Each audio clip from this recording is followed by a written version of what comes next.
अस्सलाम वालेकुम। अस्सलाम वालेकुम। सर जी, ਅੱਜ ਤੇ ਤੁਸੀਂ इंग्लिस्तान तो मैं पाकिस्तान लग गए। सर, इंग्लिस्तान और पाकिस्तान से याद आया, आज गुफ्तगू ना करें वो इस्तेहकाम पाक ओ सॉरी अज़्म इस्तेहकाम ऑपरेशन स्लैश विजन के बारे में। ओह ओह आपने चलें इत्तेफाक से आपके मुंह से इस्तेहकाम पाकिस्तान निकला। अज़्म इस्तेहकाम नहीं सर, के अच्छा बारे लफ्ज़ में है कुछ इस्तेहकाम। लोगों का वैसे नैरेटिव ये है खासा, शायद थोड़े होंगे मेरा भी लेकिन है सर, मैंने सुना है मेरा भी है। कि उसी तरह की कोई बात है। नहीं, कोई फ़र्क नहीं पड़ता सर, अब तो वो अच्छा। रोज़े रोशन की तरह यहाँ है। ओके। हाँ जी। तो फवाद चलें चौधरी ये। साहब आजकल बड़े एक्टिव हुए हैं, सुन जी नहीं रहे हैं आप जी उनको? जी जी जी जी जी जी मैं सुन रहा हूँ। गल्ला निकलनी शुरू हो गई हैं सर। खान साहब ये आप चलें, अगर यही टॉपिक हमने चुनना है आज के लिए, sir, although it is quite sensitive topic, but तो it's very important as very well. Important क्योंकि ये यस, हमारे मुतालिक है, हमारे यस, बच्चों के यस, मुतालिक है। यस। और उन 95% के मुतालिक स्पेशली जिन्हें कुछ नहीं पता क्या होने जा रहा है। ऐसे ही है सर। खास साहब ये क्या ऑपरेशंस की हिस्ट्री है पाकिस्तान में? ऑपरेशन सुनते आते हैं, ऑपरेशन, अब फिर एक ऑपरेशन हो रहा है, ये क्या ऑपरेशन है? कौन सा ऑपरेशन जो ख़त्म नहीं हो रहा है? ये तो बड़ा ऑपरेशन भी 3 दफ़ा चौथी दफ़ा नहीं हो पाता, 3 दफ़ा ही होना होता है। तो ये क्या कोई दरमियाना ऑपरेशन है जो बार बार हो रहा है? अच्छा सर जी, ऑपरेशंस ना की जो हिस्ट्री है ना वो 2016 से पहले, हम्म यानी 9/11 से 2016 तक जो है वो डिफरेंट स्टोरी है। हम्म 2016 से अभी तक जो है वो डिफरेंट स्टोरी है। ओके ठीक ओके है। 2016 से पहले जो ऑपरेशन हुए वो उसकी स्टोरी सिंपल सी ये है कि अ, हमारे ये जो KPK वाला इलाका है, इसमें जो मदरसे के तालिब इल्म होते हैं ना, उनको तालिब कहते हैं। जी जी तालिबान, जी तालिब, जी ठीक है, उसकी जमा है। जी जब अफ़गानिस्तान और सोवियत यूनियन की जब वॉर हो रही थी, जब रशिया की, तो उस टाइम के ऊपर अ, हमारे जो मुक़तदरा थी उसने यहाँ से बच्चे ट्रेन किए और ट्रेन करके उनको अफ़गानिस्तान में लड़ने के लिए भेजा, वहाँ लड़ाई जिहाद ऑलरेडी करने। हो रही थी और यहाँ से लोग ये जहाँ पे गए गए, और ठीक हमने हराया, ठीक और उसके अंदर अमेरिका की सपोर्ट थी, ये अब फैक्ट का हिस्सा है, वो सबको ठीक पता है। ठीक ठीक है। ठीक उसके बाद क्या होता है कि अमेरिका जो है वो अफ़गानिस्तान वहाँ पे हुकूमत करना शुरू करती है, और वो लोग जो है, क्योंकि उनके साथ उज़्बेक और जो अरब हम्म तालिबान थे हम्म एक्चुअली में, वो हम्म भी शामिल हुए थे, हम्म जिसमें ओसामा बिन लादेन और ये सारे लोग थे। हम्म तो वो वहीं पे रहता था और वो उसके लिए एक सेफ हेवन बन गए। हम्म उसके बाद क्या हुआ कि उन्होंने कहा जी अब तो बड़ा काफिर अमेरिका है, तो रशिया तो हो गया, वो अमेरिका चलिए, तो 9/11 हो गया। खैर, 9/11 के बाद जो है वो वॉर एंड टेरर शुरू होती है और दुनिया खैर बदल जाती है। वॉर एंड टेरर होती है और उसके अंदर फिर ये सारे के सारे लोग जो हैं, वहाँ के जो इफेक्टिव हैं, वो सारे के सारे यहाँ आते हैं। हम्म 2004 तक जो है वो ये इस्टेब्लिश हो जाता है कि अब इस बार हम अमेरिका का साथ दे रहे हैं, अफगानिस्तान का साथ नहीं दे रहे हैं उनके ज़हन में। ओके और हम क्योंकि उनके साथ हमारी कम्युनिकेशन होती है तो कम्युनिकेशन भी करते हैं। बट 2004 के 2002, 3, 4 इसके अंदर जो है वो पाकिस्तान के अंदर भी समहाउ इंसर्जेंसी शुरू हो जाती है और 2007 में तहरीक तालिबान बनती है। हम्म अर्ली जो डेज़ हैं जिनके अंदर कियानी साहब आते हैं, कियानी साहब एक्चुअली में पहला ऑपरेशन शुरू करते हैं, वो होता है एरिया रिकवर करने के लिए। अच्छा, मुशर्रफ साहब के दौर में कोई ऑपरेशन नहीं हुआ ऐसा? मुशर्रफ साहब के दौर में इस तरह का कोई ओके ऑपरेशन नहीं हुआ, ओके। पहला ऑपरेशन कियानी साहब के दौर में मुशर्रफ हुआ। साहब के दौर में सिर्फ हम जंग का हिस्सा बने जंग का हिस्सा और बने वो थे। सारी निबलर्स इकट्ठे हुए जिसके बाद ऑपरेशनों की बात यस, शुरू हुई। यस, ओके कियानी साहब के दौर में पहला ऑपरेशन हुआ, फिर राहील शरीफ के दौर में भी ऑपरेशन जारी रहे, लेकिन वो सारे के सारे जो ऑपरेशन थे वो कोई ना कोई एरिया रिकवर करने के लिए थे। ओके। एरियाज ऑक्युपाइड हो चुके थे एरिया जो थे उनके ऊपर कब्जा कर लिया था जो इंसर्जेंट्स थे टीटीपी ने। उन लोगों ने। हाँ टीटीपी आप कह लें, कुछ लोग शायद टीटीपी का हिस्सा नहीं भी थे, ओके। लेकिन उन्होंने अपनी कोई रियासत बनाने की क्रिमिनल्स भी कोशिश की। शामिल हो गए फॉर उसके अंदर, एग्जांपल, हाँ। सूफी मोहम्मद और मौलवी फजलुल्लाह जो थे वो बाद में टीटीपी का हिस्सा बने, उससे पहले ही उन लोगों ने अपना एक सिस्टम बना लिया था ओके कि जनाब ओके। हम जो है ना वो खिलाफत लेके आ रहे हैं, वो अपने बिल्कुल आप को ठीक, खलीफा बना लिया था बिल्कुल उन्होंने। ठीक। सो आपके पास स्वात, बुनेर, शांगला, ये वाली एक बेल्ट है जिसको 2 ऑपरेशन हुए और उसको रिकवर किया गया। उसके बाद आपके पास औरकजई, खैबर, बाड़ा, उसके बाद नॉर्थ वजीरिस्तान, साउथ वजीरिस्तान, हम्म ये सारी की सारी बेल्ट है जिसके ऊपर प्रॉपर का वादी तीरा, ओके ठीक है, औरकजई। ओके औरकजई के अंदर तो जो लोकल्स हैं उन्होंने खुद किया एक्चुअली में, लेकिन ओके। बन्नू से लेके जो साउथ KPK है और नॉर्थ KPK में स्वात वाला जो बेल्ट है, हम्म इसमें बेसिकली वो एरिया जो कि उन लोग जहाँ पे पाकिस्तान की रियासत की रेट ख़त्म हो गई थी, हम्म उस रेट को बहाल करने के लिए ऑपरेशन हुए। Okay okay.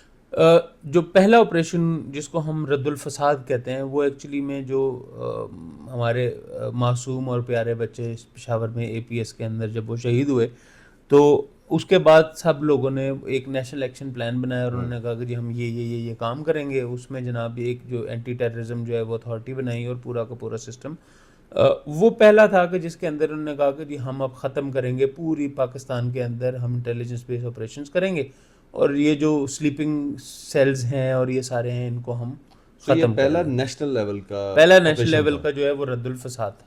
ओके। उससे पहले एरिया रिकवर करने के लिए ऑपरेशन एरिया स्पेसिफिक थे, इसकी अब की बार नेशनल लेवल के ऊपर। नेशनल लेवल के और by the way National national Action action Plan। Plan was one of the best plan I ever seen in terms of security and rehabilitation Yes. दोनों मिला के। बिल्कुल ठीक। इन अ वे यस, ठीक, बट वो अनफॉर्चुनेटली शायद उससे वो फल हासिल नहीं हो सका। एग्जीक्यूशन पूरी उस तरह नहीं हो सकती। उस तरीके ये के साथ पाकिस्तान हो के नहीं हर सकी। काम की तरह उसके ठीक अंदर भी है। मसाइल छोड़ हाँ जी, गए। मसाइल ठीक। काफ़ी सारे थे। Let's just not discuss the हाँ। मसाइल राइट नाउ, बट अभी हम क्योंकि समझने की कोशिश कर रहे हैं कि स्टोरी क्या है। हम्म। उसके बाद क्या होता है, उसके बाद होता ये है कि 2021 तक बल्कि 2019 में 2019 was the most peaceful years since 2004 इन पाकिस्तान, जिसमें सिर्फ 8 डिफरेंट हमले हुए। ठीक है। उससे पहले जो थे वो देयर वाज अ टाइम जब साल के 83 84 खुद कुछ हाँ हमले जी। होते थे मैस लेवल के। हमारे लिए नॉर्मल हो गई थी ये चीज़। नॉर्मल हो गई थी चीज़। मुझे इतना याद है कि बड़ी अच्छी तरीके के साथ के मैं छोटा सा होता था और आर्य बाज़ार के अंदर जब धमाका हुआ तो it was a very big blast, और हम तकरीबन कुछ 4-5 किलोमीटर दूर रहते हैं आर्य बाज़ार से, लेकिन इट वाज हॉरिफिक। और अगले दिन वहाँ पे फ्रूट की रेडियाँ लगी थी। ठीक है, मतलब हम इतना ज़हनी तौर के ऊपर जो है वो इम्यून हो गए थे इस चीज़ से कि ये धमाका और यही होता है जब बहुत देर तक ऐसा कुछ यस होता है। यस। लेकिन वो नुकसान ये हुआ इन सारे ऑपरेशंस का, पर्टिकुलरली 2017 वाला, और वो कि वो जो हमारा एक मुआशरे का जो एक कल्चरल फैब्रिक था ना, वो तबाह होकर रह गया। ठीक है, वो हम सिक्योरिटी स्टेट के अंदर कन्वर्ट हो गए। ठीक है, वो लोग जो पहले किसी एक जगह के ऊपर, वो ज़िया साहब वाला काम है ना कि वो उसने काबता खाना बंद करवाया तो पूरा मुल्क ही काबता खाना बन गया। शराब बंद करवाई। आप कभी भी कोई चीज़ जो है वो बैन नहीं करते हैं, आप उसको रेगुलेट करते हैं। एग्जैक्टली जब आप रेगुलेट करते हैं ना तो फिर आपको पता होता है कि भाईजान यहाँ पे ये इतना जा रहा है, इतना नहीं जा रहा, ये ऐसे कंट्रोल करना है, ऐसे कंट्रोल नहीं करना। खैर दैट्स अनदर स्टोरी। अब किसी ने सुन लिया और यहाँ से काट लिया तो उन्होंने कहा शराब थी, वो कर दे रहे, शराब हराम है जनाब, नस के मुताबिक हराम है की। Anyways, coming back to the point, ये है कंप्लीट स्टोरी। अभी रिसेंटली 2021 के अंदर जब अफ़गान तालिबान आ गए हैं वहाँ पे, तो उन लोगों को एक सेफ हेवन मिल गया जो इन्हें यहाँ से भगाया था, तो वो वहाँ चले गए और वहाँ पे वो रीग्रुप हो गए। अब दोबारा से उन्होंने हमले शुरू कर दिए हैं।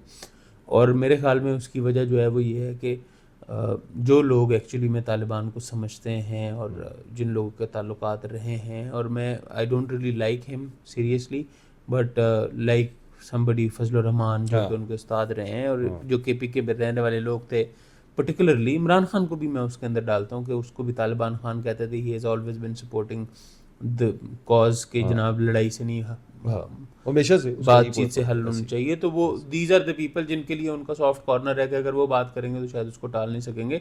उनको बैक साइड पे करके जो हमारी तरफ से भी थोड़े से सख्त लोग थे ना, उन सबको जो है वो आगे कर दिया गया। और उसकी वजह से 21 से लेके अभी तक पर्टिकुलरली 22 ऑनवर्ड आपको जो है वो एक बड़ा सीरियस किस्म का राइज जो है वो नज़र आता है, जिसमें जो है वो हमले हो रहे हैं आर्मी पर्सनल्स के ऊपर, लोकल्स के ऊपर, और ये वो जो नज़र आ रहा है, और ये वो जो इनसाइड न्यूज़ होगी वो जो नज़र आ रहा है। और उसमें पर्टिकुलरली जो पश्तून बेल्ट है बलूचिस्तान की, और जो KPK की सदरन बेल्ट है, वो बहुत बुरे तरीके के साथ हिट हो रही है।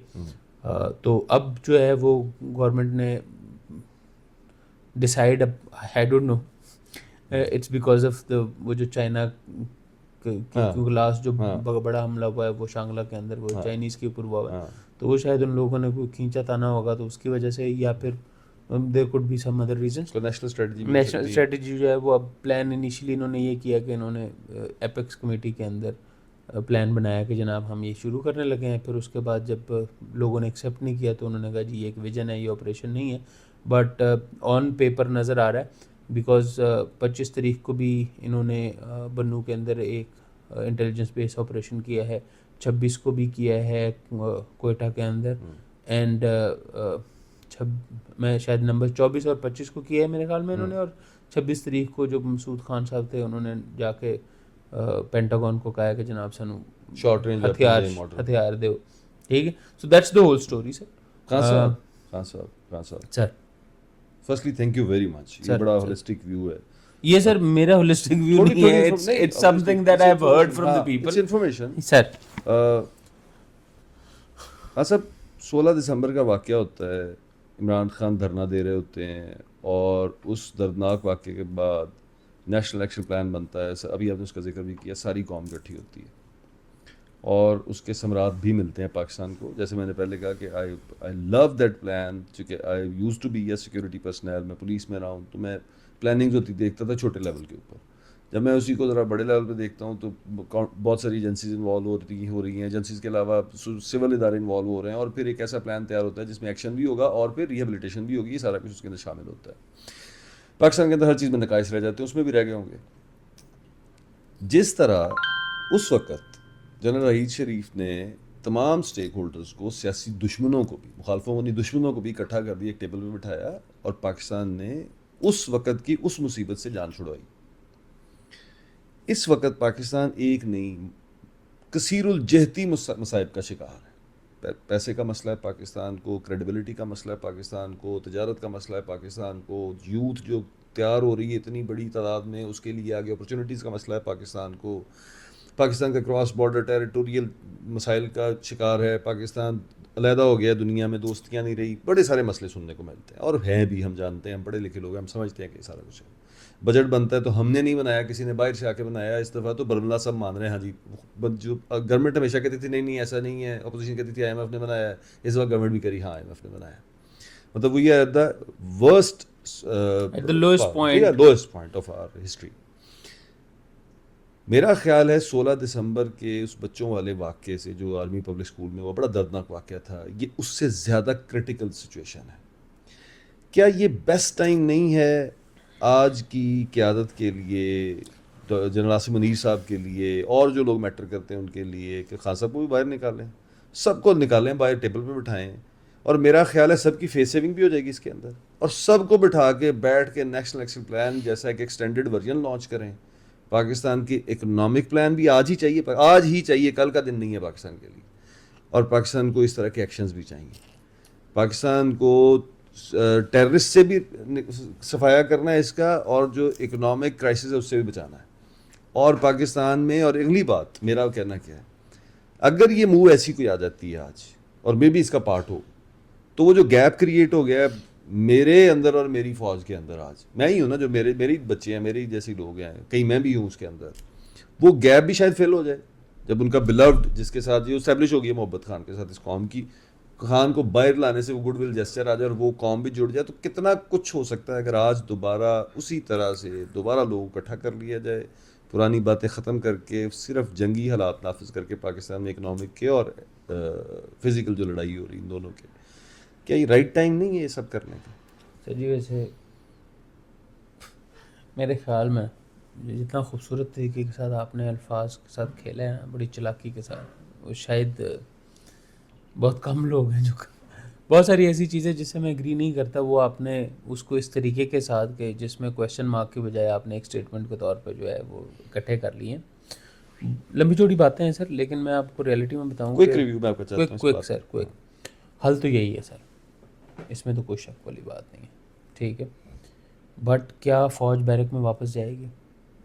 क्या इमरान खान बात करने के लिए तैयार होगा? क्या फ़ौज बात करने के लिए तैयार होगी? क्या वो पार्टीज़ जिनकी जो इरेलेवेंट हो चुकी हुई हैं, क्या इमरान खान मानेगा इस चीज़ को कि उनको फिर पॉलिटिकली रेलेवेंट किया जाए? ये इतने बड़े बड़े सवाल हैं ना सर, और ये इतने बड़े बड़ी जो ईगोज़ हैं, ठीक है सर, समझने की कोशिश करें। Pakistan has become in last almost 24-25 years, बल्कि शायद अयूब खान साहब से शुरू कर लें, आप साहब कह रहा हूँ, चलें कह लेते हैं, Pakistan has become a security state, and I think it is time, it is almost time that Pakistan is on the verge of becoming a democratic state. I believe so. ठीक है, और जब आप इतना ड्रास्टिक चेंज आ रहा होता है ना, तो वो विदाउट सफरिंग नहीं होता।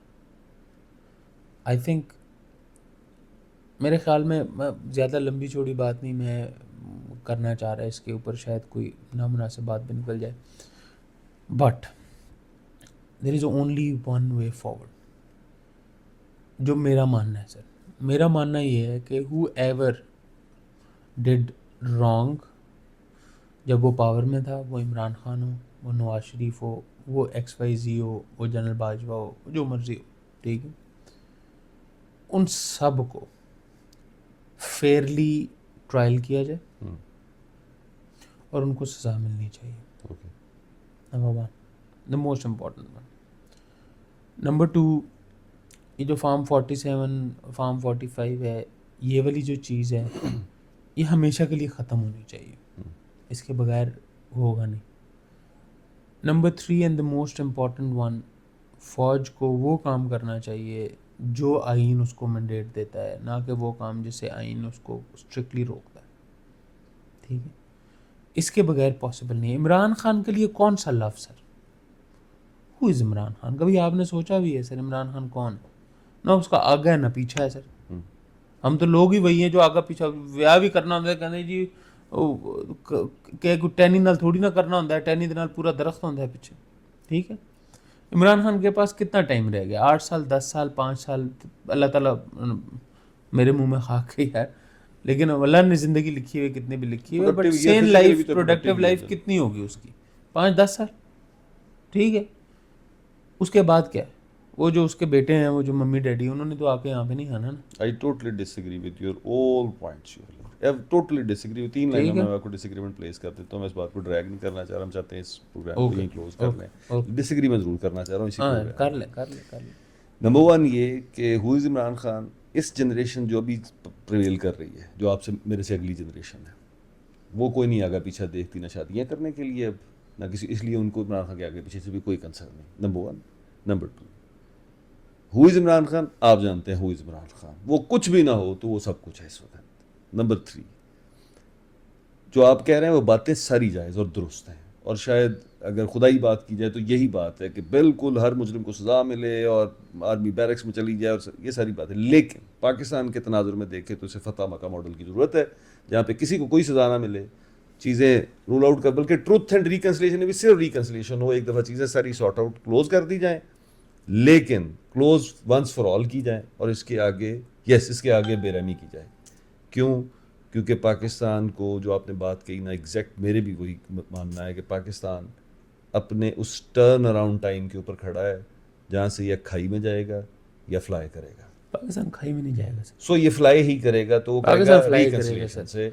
पाकिस्तान फ्लाई करेगा सर, और हमारी दुआ भी यही है। मैं उस जो आप जिस चीज़ से डिसएग्री कर रहे हैं ना सर, वो बेसिकली मेरा मानना ये है कि Imran Khan has become a mind set now. Exactly, so we should on him. ठीक है, यू लव हिम और you hate him, he has become a mind set. Exactly, and गलतियाँ उसकी बहुत सारी हैं, लेट्स जस्ट इस पे किसी एक दिन पॉडकास्ट डेफिनेटली करेंगे, डेफिनेटली करेंगे, बट मेरे ख्याल में this is the time now कि आप एक सिस्टम लेके आएँ Yes. जो कि अगले कम, हमारा सबसे बड़ा प्रॉब्लम पता है क्या? ये बड़ी अहम बात है जो आप करने लगे। सबसे बड़ा प्रॉब्लम पता है क्या है? वो प्रॉब्लम ये है कि कंसिस्टेंसी नहीं है। हाँ, बेहतरीन बात। एक बंदा आता है, वो कहता है जनाब है पुराना वाला काम सी है सारे, तो या अपने स्टिकर ला दो तो या बिल्कुल ही बंद कर दो। मेरा नहीं तो जिस पे किसी का स्टिकर भी। लग सकता है ठीक है, वरना इसको बंद कर दो, हाँ। ठीक है।